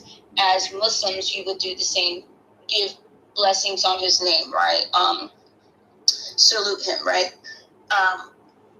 With peace in that way.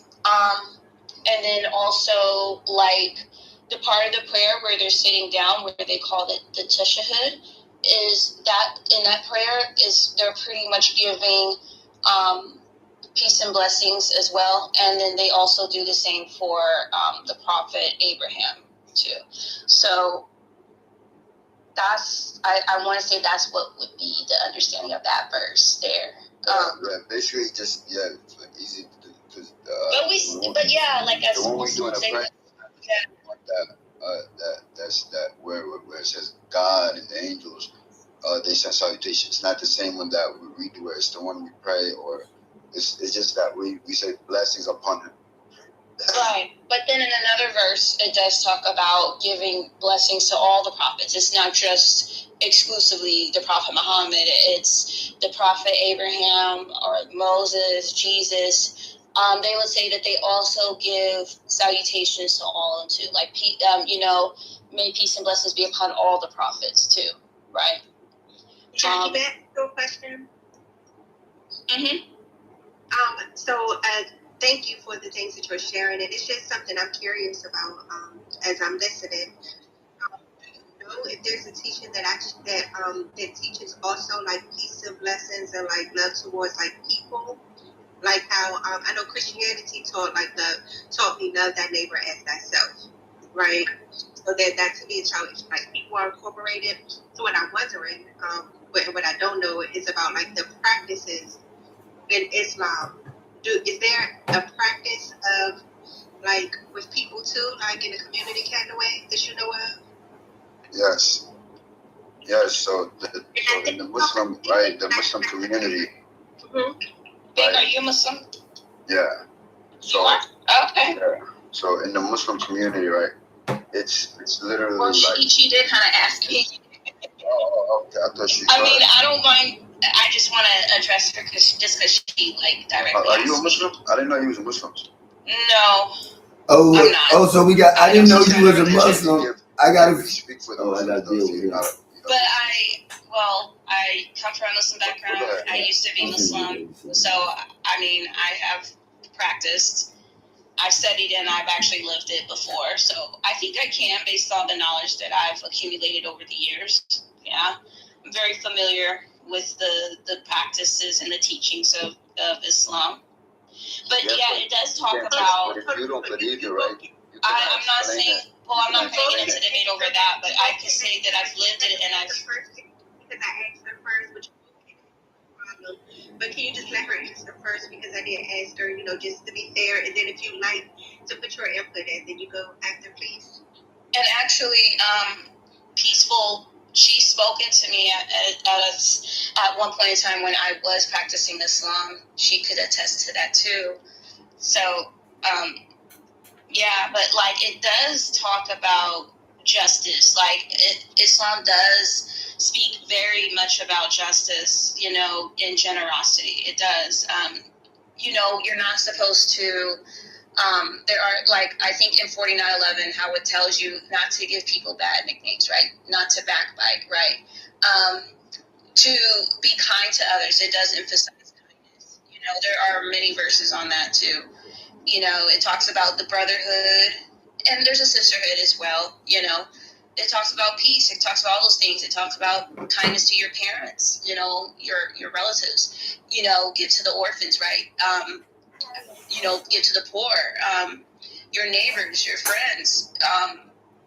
It definitely forbids. In the Quran, it does say, like, it does, not to, 49:11 will tell you, not to call each other by bad nicknames, address each other kindly, respectfully, all those things it does. The only thing I see is, like I said, the contradiction that I wrestle with is, how something, again, is supposed to lead somebody to truth, right? And it's supposed to free people, right? But again, people are very harsh, right, with how they treat others, right? Because I mean, I've been on this app for a pretty long time, like since 2021. I've been in the Muslim rooms, and I've heard them say things like about how we're supposed to be kind and compassionate.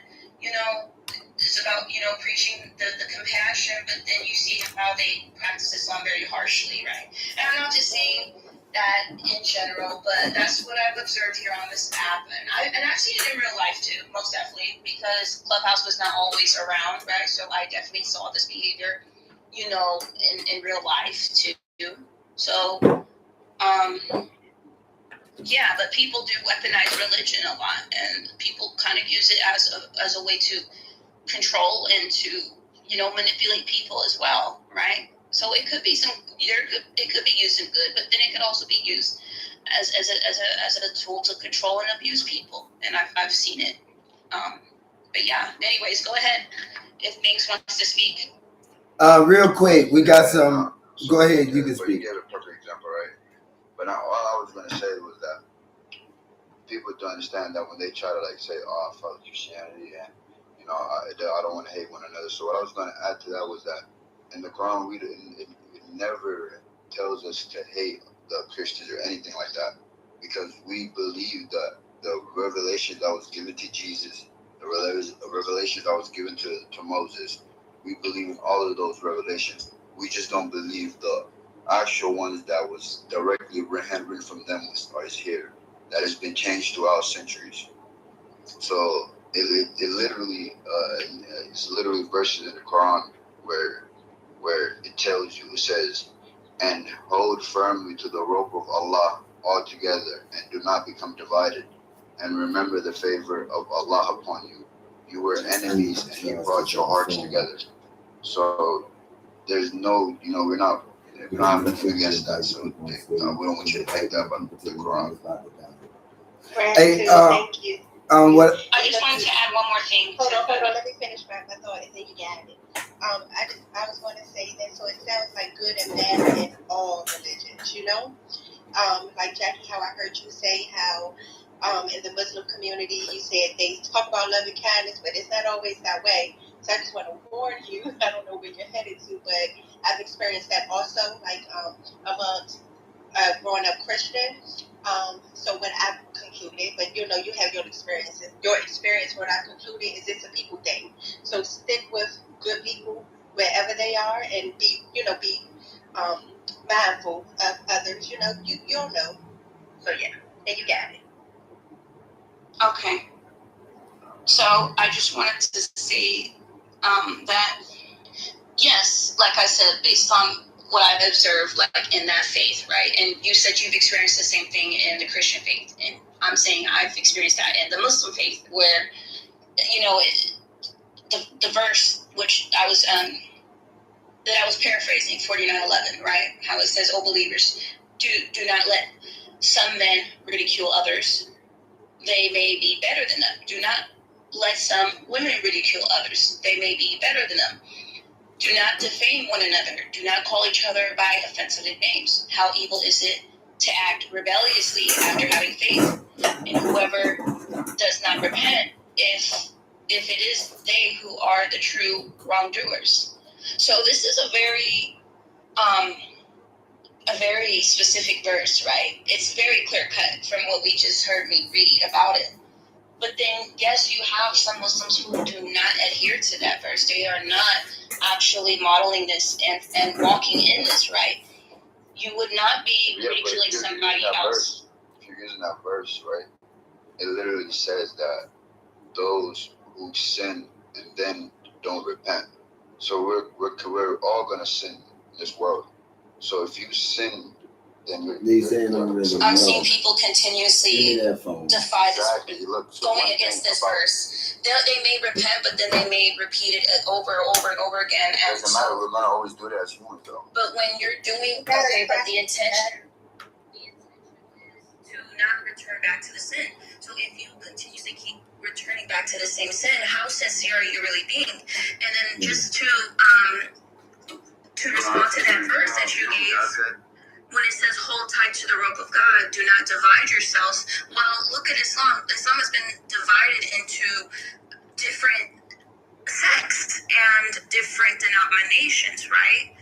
And it does tell you in the Quran to not divide yourselves into different sects, right?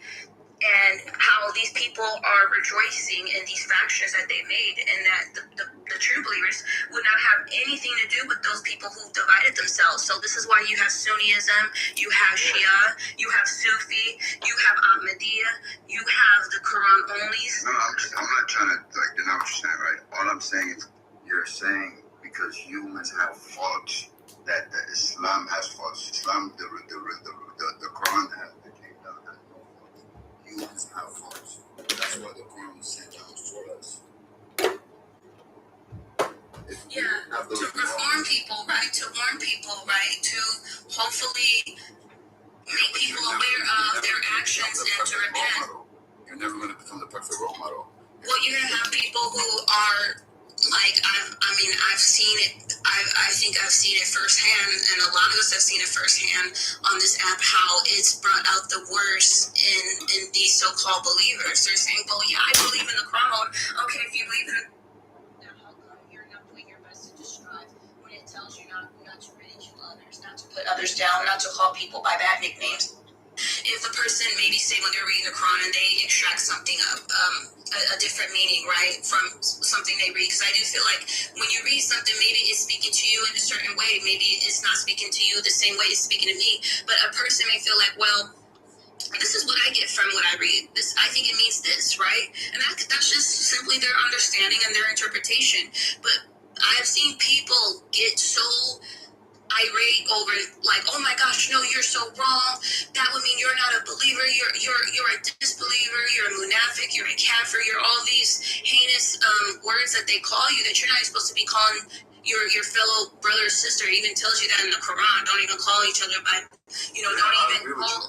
Yeah. Real quick, can y'all hear me? Real quick, Banks, real quick. Yeah, we can hear you.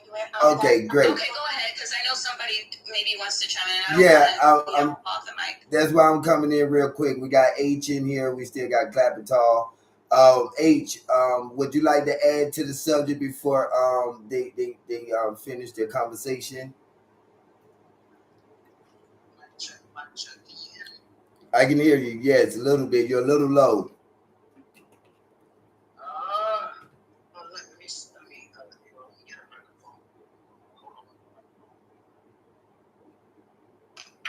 Welcome to the stage, The Truth. After H, if you want to come in and add something to the title, feel free. Make a comment. And Banks, I do want to talk to you about that Muslim statement you made about Christians not having the books, etc. I want to talk with you about that. Go ahead, H, you got it.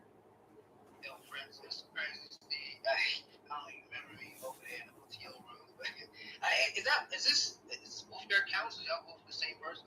Yeah, I got both of my accounts open because I'm inviting people in and stuff. Oh, you remember when we was in the OT only room? They put me out of there. They banned you? They blocked you? No, they didn't block me, but they don't never want to hear me talk. They get me up out of there quick. What? I'm gonna ask them to see what's going on about that. I'm gonna see You know it's true. You probably were one of the ones blocked. Yo,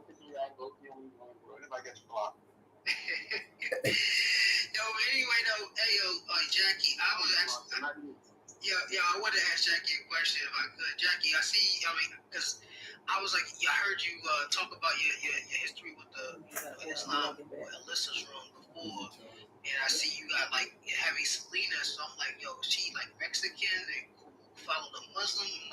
So I'm like, is she like your upbringing, like were you following like the Sunni Islam, the Shia Islam? Were you brought up in it? Did you like convert to it? I'm just curious about your experience, like were you brought up like with Islam? No, I don't mind sharing. So my upbringing, both my parents converted to Islam when I was pretty young. So that was my introduction to Islam from a young age, was by way of my parents accepting it. My father had the desire to raise his children up as Muslim because this was what he believed in. He wanted his whole family to be Muslim. So I did practice. And real quick, for clarification, are you guys like? Is he a black brother? Was he like Hispanic? Was he like an Arab?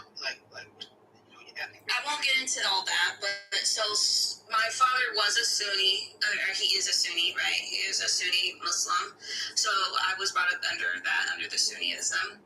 And then later on, I kind of just became non-denominational. I still remained Muslim, but I was not following a sect or a denomination. And then from there, I became more like Quran-centric, which I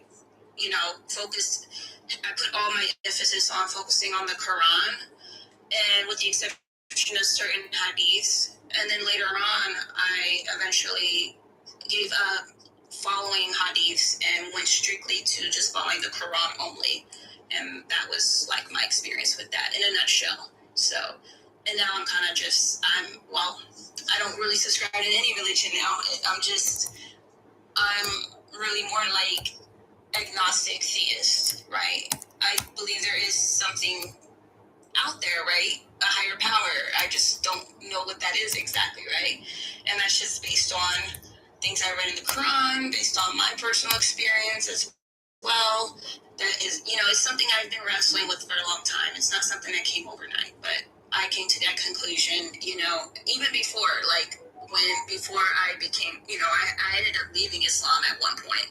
And then I came back because I was like, feeling bad, like maybe I really need to like commit myself to a faith, and I need to really like believe in God. Like it was a lot of pressure too, right?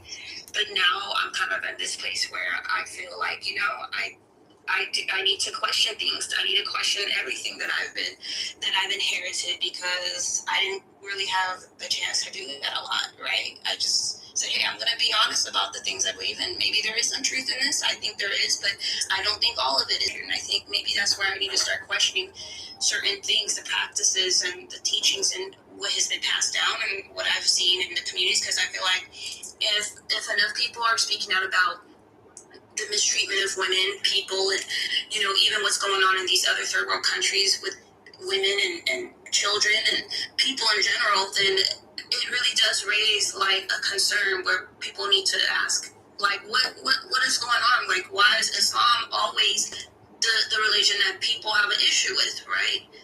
I know there's other religions too, but I'm saying Islam keeps coming up, right? If other people are going to bring it up, then it's definitely a real concern. People need to really address that. I just want to real quick respond. Hold on, Banks.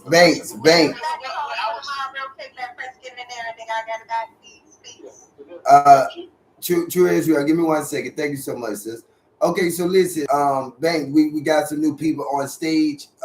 Don't go nowhere, because I'm still gonna have this talk with you. But let's just allow it, some of these new faces to come in and give their opinion on it. That'll give you, Bank, a little bit more to talk about. So let's Go ahead. yeah, let's H get in there. Then we're gonna deal with the truth, and let's just go down the pattern. The truth, true Israel, gods. Then Yaha. We'll just work it that way. I appreciate it, Brother Prince. And Jackie, the reason I asked you like the ethnicity is because I don't understand it's a big, like a major different experience with a religion when you have like this, your ethnic background is deeply steeped in it. I know the Arabs are very, it's like. All right, for all my YouTube listeners and Facebook listeners, we've been at it now about 1 hour and 45 minutes. I may do a part 2 to this, because right now it's really finna get hyped up. It's finna get fired up right now. I just don't want the video too long.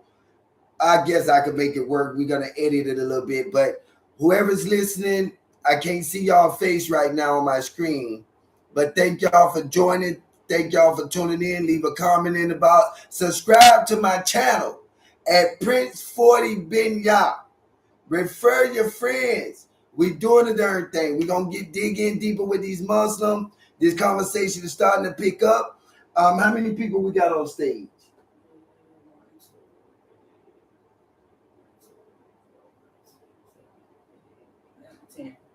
Okay, so we got 10 people on stage so far. I don't know how many. I can't see how many I got on YouTube listening.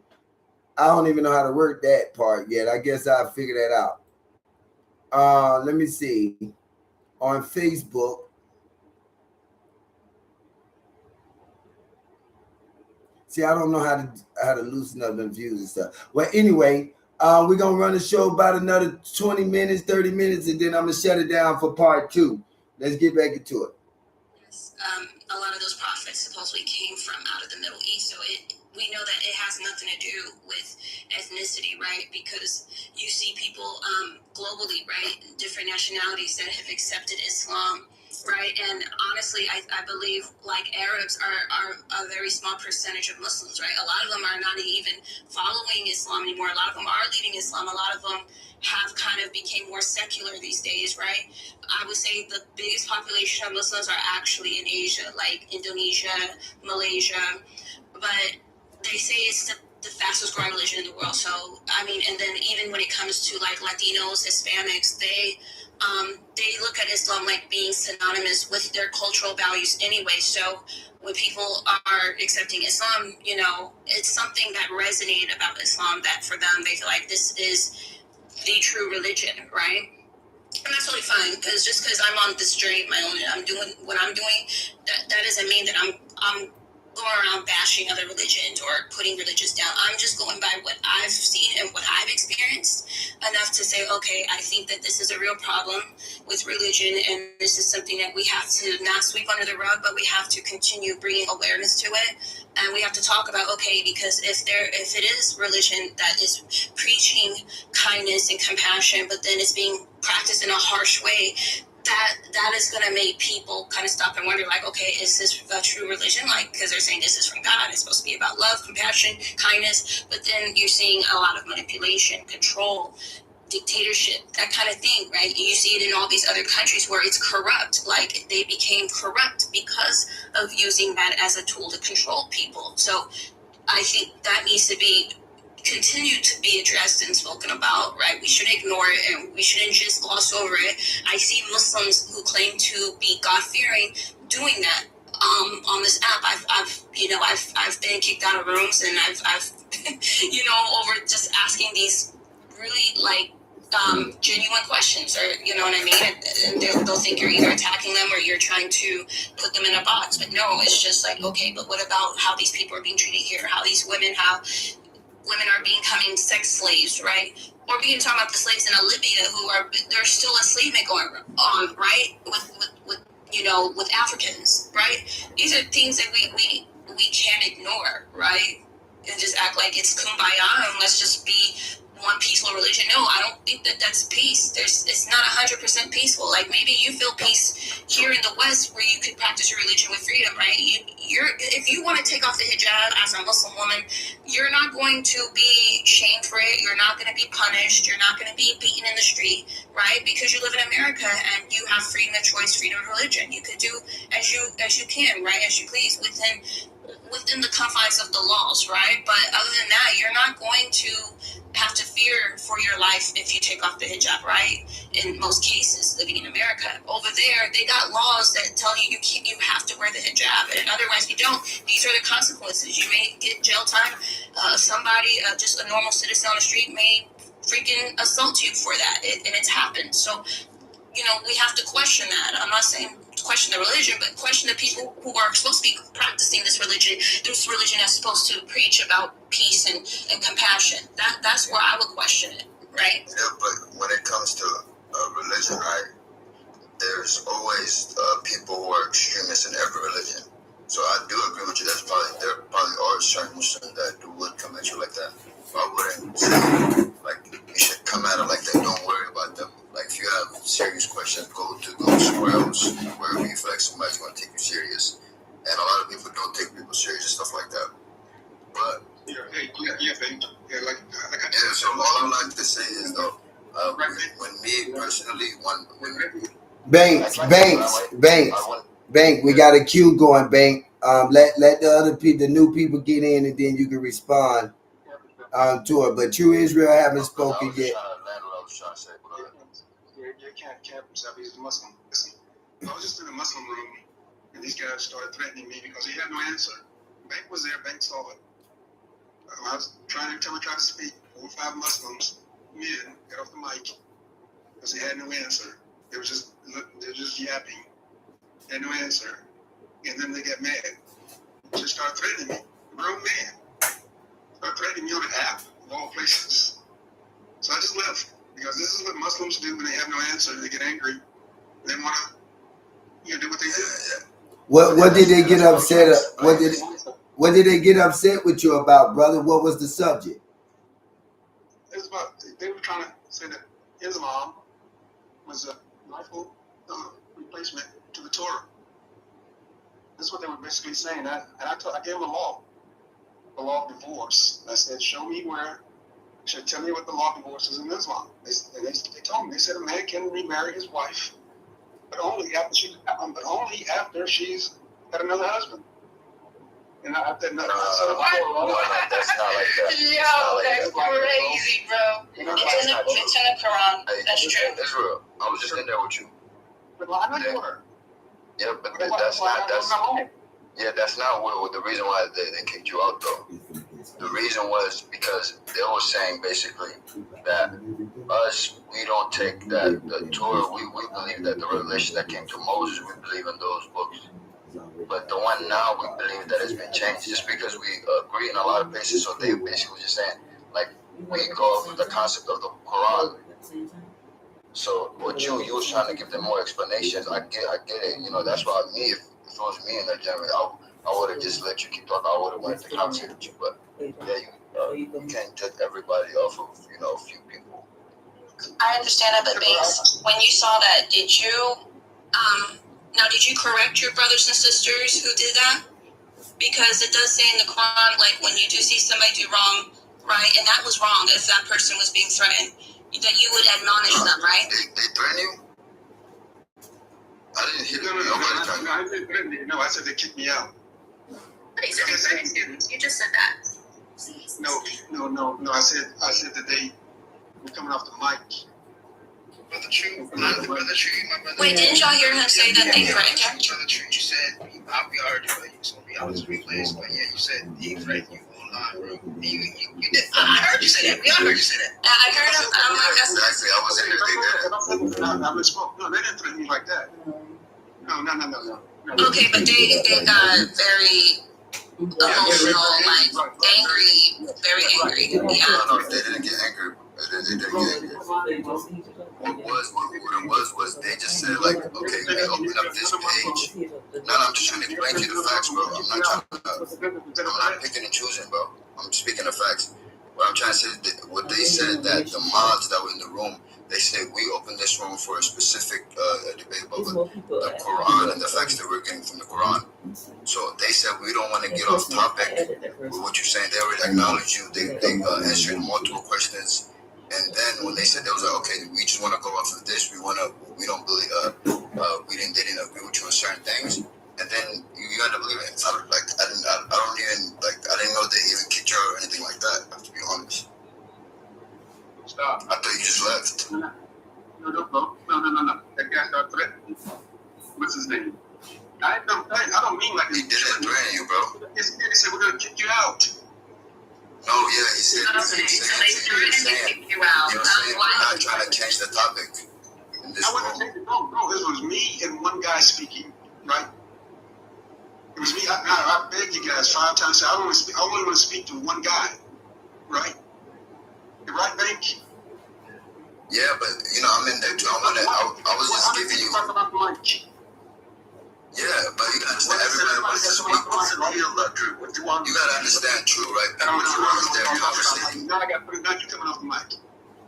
So what's the deal? What do you want us to do? No. I don't have to do anything. I'm just saying. Yeah, you're saying it. The Muslims are I don't even know what you're in the conversation. Yeah, I guess the Muslims are bad. They deserve to be done. So you True, because you're the Israelites. The Muslims are bad people. They're always bad people, all the Muslims. I just say, you know, I don't understand. Like, I got experience that we have this guy kick me out because I debated them, and this is Islam, and these are the Muslims.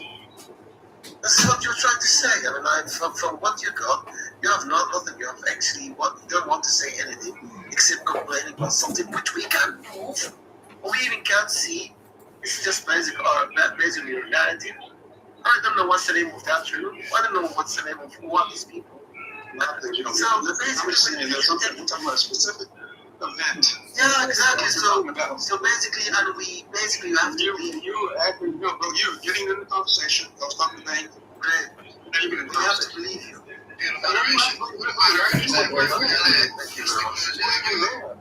That's the objective. All right, point of moderation. Hello.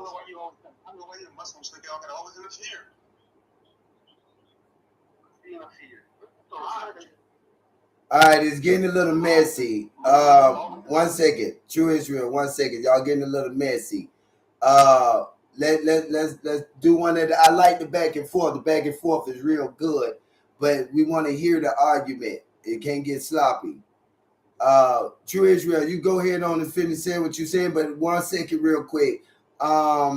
The truth. Did you want to get in this conversation? Was it something you want to say according to the title of the room? Is faith greater than religion? Or if you want to make a comment to what you heard so far. I'll speak on the title. For me, is faith greater than religion? I would say faith is deeper for me. It was deeper. I would say religion can teach someone about God, but it's faith is what make it real. So I would agree, that faith is greater than religion. Beautiful. Okay. Did anything else you want to add to it? Are you good there? I keep it simple. That's good. Gods, you want to say something about something you heard, or you want to acknowledge the title of the room? You asking me? I was asking Gods, but if he's available, he can. Okay, well, God didn't say anything. You could go ahead. Do you want to say anything? Yeah, on the title. I came for the title.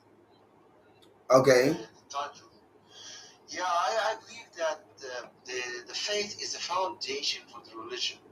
The faith is the foundation, and the religion is the commitment and the dedication, which are what your faith is upon.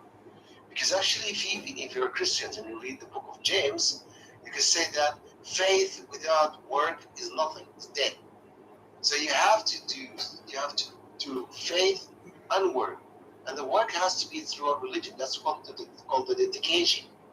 Okay, so when you do just like a faith, and you stay okay, that's what my faith is. What is the commitment to that faith? Okay, so the religion is the commitment based on the foundation, which is the faith, and I do believe these two should be nothing is less than the other. I believe one is the foundation, the other is the dedication.